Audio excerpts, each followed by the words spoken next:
ভারতবর্ষে ম্যাক্সিমাম লোক তো হিন্দু, মাইনরিটি সেকশন যারা আছেন সেটা মুসলিম, খ্রিস্টান, পার্সি, বৌদ্ধ সবাই আছে। কিন্তু বিজেপি যে ব্রিটিশের দালাল যারা ছিল তারা এখন হঠাৎ করে রাষ্ট্রভক্তি দেখাচ্ছে ধর্মের নামে। কারণ একটা দিন মনে রাখতে হবে, আজকে কংগ্রেসের পাওয়ার হয়তো কম, কিন্তু মনে রাখবেন একটা দিন ওরাও দুটো সিট নিয়ে এসেছিল। 1980-র পরে যখন জন্মগ্রহণ করলো এই বিজেপি, তাদের পূর্বসূরিদের যারা ব্রিটিশের দালাল ছিল, অর্থাৎ হিন্দু মহাসভা এবং আরএসএস, আজকে 100 বছর পালনে দেখছি ঘরে ঘরে লেটার পাঠাচ্ছে। অ্যাকচুয়ালি ওদের আসল রাজনীতি কিছুই নেই, 2-3টে জিনিস আছে, ওরা 6টা শব্দের মধ্যে আটকে যায়। পুরো বিজেপি পার্টিটা 6টা শব্দের বাইরে কথা বলতে পারে না। এটা আমি একদম বাংলাতে এস্টাবলিশ করে বলে দিচ্ছি। ওরা কখনো হিন্দু, মুসলমান, পাকিস্তান, রাম মন্দির, নেহরু, গান্ধী এর বাইরে কথা বলতে পারে না, কোনো ক্ষমতাই নেই।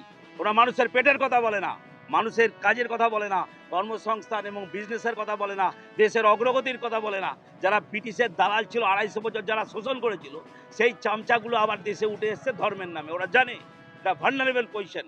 একটা মানুষ যখন তাকে জাত পাত ধর্ম দিয়ে ঘিরে দেবেন, মানুষ কনফিউজ হয়ে যায়। ওদের মেন কাজ হচ্ছে কনফিউশন করা, মানুষের মধ্যে গুমরাহ তৈরি করো, লড়িয়ে দাও হিন্দু মুসলমান, তাহলে ম্যাক্সিমাম ভোট আছে।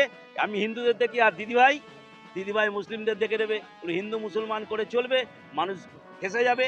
আপনার পেটের কথা হবে না, আপনার শিক্ষার ব্যবস্থার কথা বলা হবে না, আপনার স্বাস্থ্যের কথা বলবে না, মেডিকেল কলেজ থেকে শুরু করে সব উঠতে শুরু করবে, বিজনেসের অবস্থা খারাপ হয়ে যাবে। মানুষের কি দরকার? মানুষকে গুমরাহ করা, আপনাকে কনফিউজ করাই এখনকার নেতাদের কাজ। এদের কোয়ালিফিকেশন কি? কিছু কথা হচ্ছে কংগ্রেস বাপের মতো, আমাদের বাবা জমি দিয়ে গেছে, সেই জমিতে এখন যেগুলো বিক্রি করছে আমাদের এই বিজেপি ভাইরা, বলবেন ভেল সেল রেল যা বিক্রি করছে তোমাদের বাপেরা তৈরি করে গেছে, এটা বলবেন। কারণ কি জানেন? কংগ্রেস যদি না থাকতো, ভারতবর্ষের যত জাতীয় সড়ক দেখছেন, যত ইউনিভার্সিটি দেখছেন, কলেজ দেখছেন, স্বাস্থ্য ব্যবস্থা দেখছেন, আপনি বাংলায় দেখুন না, এই মেট্রো রেল থেকে শুরু করে, এসএসকেএম থেকে শুরু করে, ফারাক্কা ব্রিজ থেকে শুরু করে, হাইওয়ে প্রজেক্টগুলো শুরু করে, ইউনিভার্সিটিগুলো শুরু করে, অন্যান্য সব জিনিস কংগ্রেসই করেছে। এরা করলো কি? এরা করেছে হিন্দু আর মুসলমান আর বিভিন্ন ধর্ম সম্প্রদায়ের মধ্যে সুশ্রুরি জাগাচ্ছে। দ্যাট ইজ কল্ড, ইংলিশে বলে টিটলাইজেশন। এটা সুশ্রুরি জাগিয়ে আমাদের কিছু করতে পারবেন না।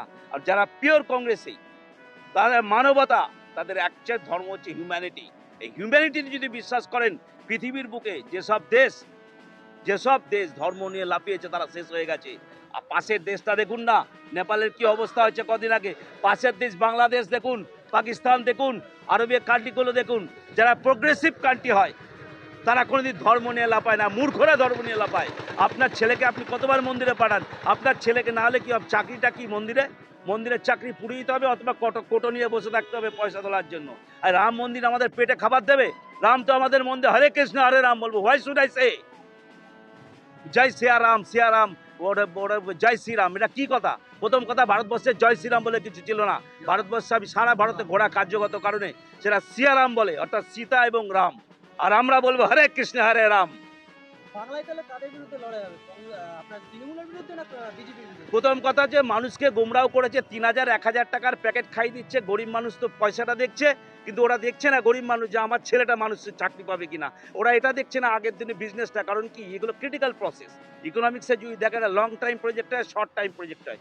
শর্ট টাইম প্রজেক্টগুলো মানুষ খুব তাড়াতাড়ি নিয়ে নেয়। কিছুটা আপনার খুব এনভায়রনমেন্টাল এফেক্টের মতো। আপনি যদি সাইকোলজিতে যান, ইডিগো সুপার ইগো যেটা, সেইটা হচ্ছে মানুষ হাওয়ায় চলে, হাওয়ায় চলছে। এখন এই দুটো পার্টি চালাচ্ছে, কিন্তু বেশি দিন চলবে না, আর এর বেশি দিন চালাতেও পারবে না। কারণ দেশের অবস্থা খুব খারাপ, অর্থনীতির অবস্থা খুব খারাপ। 200 লক্ষ কোটি টাকার উপর লোন হয়ে গেছে। একটা বাচ্চা জন্মগ্রহণ করা মাত্র কত লক্ষ টাকা লোন নিচ্ছে জিজ্ঞাসা করুন। আর এই যে আমাদের দিদিভাই, এদের চুরির মাস্টার হয়ে গেছে, জন্ম হয়েছে কংগ্রেসে, এখন নিজের চামড়া চেঞ্জ করে হয়েছে। আর ওই যে শুভেন্দু অধিকারী, 3টে পার্টি চেঞ্জ হয়ে গেছে, আমার মনে আর একটা পার্টি করবে। এদের কাছ থেকে আমরা রাষ্ট্রভক্তি শিখবো না, রাজ্যভক্তি শিখবো না, এদের কাছ থেকে শেখার কিছু নেই। দেশকে লুটে নেওয়ার জন্য এইসব পার্টির লোকেরা যথেষ্ট। প্রথম কথা, হুমায়ুন কবির যদি পলিটিক্যাল কথা বলে, উনি তো আবার সেই ধর্মীয়করণের কথা বলছে। কংগ্রেস আর ধর্ম অনেক দূরে থাকে। আপনি যদি সেকুলার চিন্তাধারায় থাকে, বিশ্বাস করেন, তাহলেই যথেষ্ট। সেকুলার শব্দের দরকার নেই।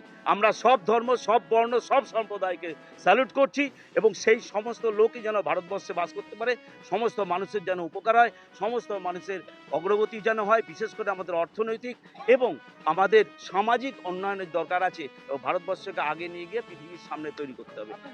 আমার নাম বিশ্বজিৎ চক্রবর্তী, আমি প্রদেশ কংগ্রেসের শিক্ষা সেলের জেনারেল সেক্রেটারি। ভারতীয় জাতীয় কংগ্রেসের 141তম প্রতিষ্ঠা দিবস হিসাবে আমাদের গোড়াচাঁদতলা বাজারে, চাকদাহ গোড়াচাঁদতলা বাজারে এটা একটি প্রোগ্রাম করা হয়েছে, অনুষ্ঠান করা হয়েছে, যাতে আমরা ছড়িয়ে দিতে যাতে পারি কংগ্রেসের আদর্শ।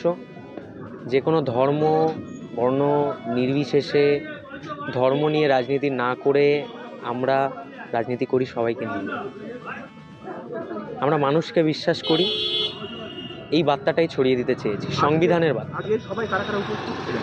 এখানে আমাদের নদিয়া জেলার সভাপতি উপস্থিত ছিলেন, আরও বড় বড় নেতৃত্বরা উপস্থিত ছিলেন। একদম চাকদাহের কংগ্রেসের মাটি হারিয়ে গেছিল, সেখানে আপনি নবীন একজন নেতা হিসেবে হাল ধরছেন। চাকদায় কি আবার ফিরে আসবে কংগ্রেসের হাত? দেখুন, আমি একা তো হাল ধরছি না, এখানে সবাই যারা যারা পুরনো, তারা বলতে পারেন আমার পার্টিগত দিক থেকে অভিভাবক, তারা আসছে। আমি একজন নবীন, তাদের কাছে অনেক জুনিয়র। তারা যাতে আমাকে বিশ্বাস করে এই জায়গাটাতে দিচ্ছে বা আস্তে আস্তে তাদের আরও কাছে নিচ্ছে, সেটাতে আমি অনেক গর্বিত। এটা আশা করি মানুষকে বোঝালে মানুষ অবশ্যই বুঝবে।